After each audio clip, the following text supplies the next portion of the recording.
और इधर इंडिया के अंदर ईयर 1998 में इंडिया में गवर्नमेंट चेंज हो जाती है और बीजेपी की गवर्नमेंट आ जाती है। और इसके एक साल बाद यानी कि ईयर 24 दिसंबर 1999 में इंडियन एयरलाइन का प्लेन IC-814 नेपाल एयरपोर्ट से दिल्ली एयरपोर्ट जा रहा था। करीब 170 से 180 पैसेंजर थे और जैसे ही ये प्लेन इंडियन एयर स्पेस में पहुंचता है तो एक आतंकी ग्रुप था हरकत उल मुजाहिदीन, इसके 5 पाकिस्तानी आतंकी एयरप्लेन को हाईजैक कर लेते हैं। अब हाईजैक करने के बाद एग्जैक्टली कहां ले जाना था ये तो उस पर्टिकुलर टाइम पे क्लियर नहीं था, लेकिन ये जो प्लेन का पायलट था इसको पाकिस्तान की तरफ मोड़ने के लिए कहते हैं। लेकिन पायलट जो था वो कहता है कि इतना फ्यूल ही नहीं है। तो ये लोग थोड़ी देर तक डिस्कस करने के बाद ये डिसाइड करते हैं कि पहले इस प्लेन को अमृतसर में लैंड करा के फ्यूल भरवा लिया जाएगा, उसके बाद जाया जाता है, क्योंकि पैसेंजर तो इन्हीं के पास में थे तो ये बहुत कॉन्फिडेंट थे कि गवर्नमेंट कुछ कर नहीं पाएगी।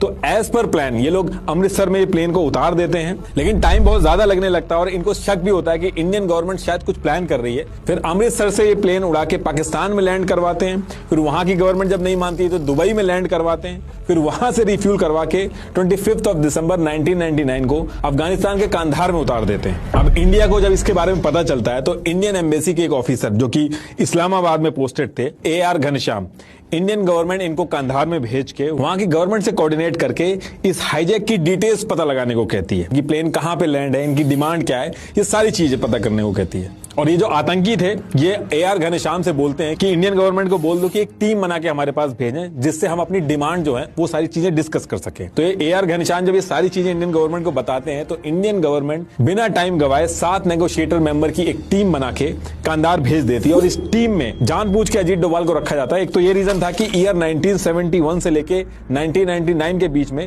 15 से ज्यादा हाईजैकिंग में जो नेगोशिएटर का काम था वो अजीत डोभाल ने किया था। दूसरा, इंडियन गवर्नमेंट को इनके ऊपर बहुत ज्यादा भरोसा था कि सिचुएशन को किसी न किसी तरीके से संभाल लेंगे। अब ये टीम कांधार पहुंचती है और अजीत डोभाल नेगोशिएशन करना स्टार्ट करते हैं। आतंकी बार बार अपनी डिमांड चेंज कर रहे थे तो पहले तो अजीत डोभाल कहते हैं कि आप एक डिमांड पे टिके रहिए वरना ऐसे तो सिचुएशन खराब हो जाएगी। तो इसके बाद आतंकी एक पेपर पे लिख के अपनी सारी डिमांड प्लेन से बाहर फेंक देते हैं। उस पेपर के ऊपर लिखा था कि इंडिया की जेल में जो उनके 36 आतंकी हैं उनको छोड़ दिया जाए, साथ में $200 मिलियन भी दिया जाए। अब शुरू में तो मना कर दिया जाता है कि